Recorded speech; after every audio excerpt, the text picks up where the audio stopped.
Di dalam kitab I'anatul Talibin, soal masalah tahlilan, ma yaf'alun nasu minal istima' indal mayyit wa sun'it ta'am minal bid'il munkarah. Enggak tanggung-tanggung. Allati yusabu ala man'iha. Saya terjemahkan. Ya. Apa yang dikerjakan oleh orang ketika ngumpul-ngumpul setelah kematian dan membuat makanan, termasuk bid'ah mungkarah yang diberi pahala orang yang melarangnya. Saya yakin semua Pak Kiai tahu kitab ini, I'anatul Talibin. Kemudian tadi dari Ustadz Zainal Abidin membicarakan masalah tahlilan. Memang tahlilan ini di dalam kitab I'anatul Talibin, bid'ah mungkarah, dalam sebagian lain dikatakan bid'ah makruhah. Bid'ah makruhah orang yang memerangi akan mendapatkan pahala. Tapi persoalannya ini sudah menjadi budaya. Yang tahlilan ini di dalam kitab I'anatul Talibin, bid'ah mungkarah, dalam sebagian lain dikatakan bid'ah makruhah. Bid'ah makruhah orang yang memerangi akan mendapatkan pahala. Tapi persoalannya ini sudah menjadi budaya, sudah menjadi adat, kalau diperangi malah kita yang dimusuhi oleh orang. Padahal kata para ulama di dalam ada seorang ulama dari mazhab Hambali, ada kitab namanya Al-Adabus Syar'iyyah wal Mirahul Mar'iyyah, karangannya Ibnu Muflih Al-Maqdisi. Beliau muridnya Syekh Ibnu Taimiyah. Kitab ini diterbitkan oleh pemerintahan Saudi Arabia. Beliau mengatakan la yambaghil khuruj min adatin nas illa fil haram. Tidak sebaiknya keluar dari adat masyarakat selama tidak haram. Tahlil itu selamatan kan tidak haram, hanya makruh. Saya yakin para kiai, termasuk Ki Abdullah Faqih, ketika keluarganya meninggal, beliau juga tahlilan. Itu bukan. Tapi setelah kita membaca buku-buku dari mazhab Syafi'iyah, ternyata para ulama Syafi'iyah mengingkari masalah tahlilan.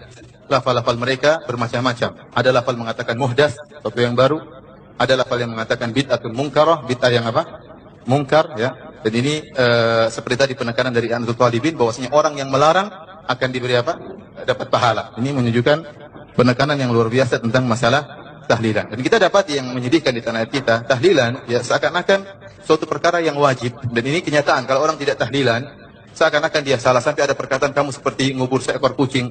Padahal kita tahu Nabi SAW meninggal di zaman beliau sangat banyak. Ada Khadijah radhiyallahu taala anha, putri-putri beliau, putra beliau, para sahabat. Kemudian di zaman Abu Bakar para sahabat. Tidak pun ada dalil bahwasanya mereka bertahlil seperti acara yang ma'ruf, seperti acara yang kita ritual yang kita laksanakan di tanah air kita 3 hari, 7 hari.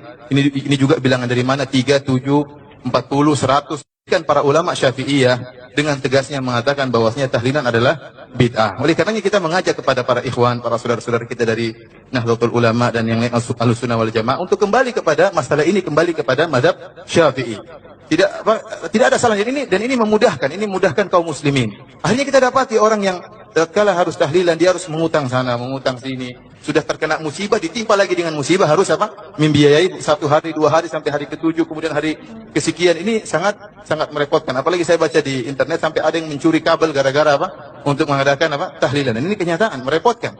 Ya, merepotkan. Oleh karenanya disebutkan oleh para ulama Syafi'iyah, hal ini banyak dari Imam Nawawi, Imam Syafi'i, kemudian para ulama yang lain mengikuti bahwasanya tahlilan hukumnya tidak keluar dari bid'ah mungkarah, bid'ah yang apa? Mungkar. Ini menunjukkan bid'ah dhalalah, bid'ah yang sesat, bahkan orang yang melarang akan diberi pahala oleh Allah Subhanahu wa taala.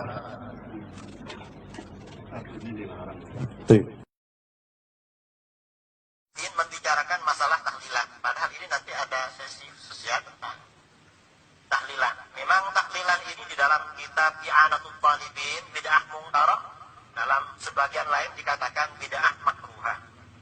Bid'ah makruhah orang yang memerangi akan mendapatkan pahala. Tapi persoalannya ini sudah menjadi budaya, sudah menjadi adat, kalau diperangi malah kita yang dimusuhi oleh Allah. Tapi persoalannya ini sudah menjadi budaya, sudah menjadi adat, kalau diperangi malah kita yang dimusuhi oleh orang. Kalau diperangi malah kita yang dimusuhi oleh orang.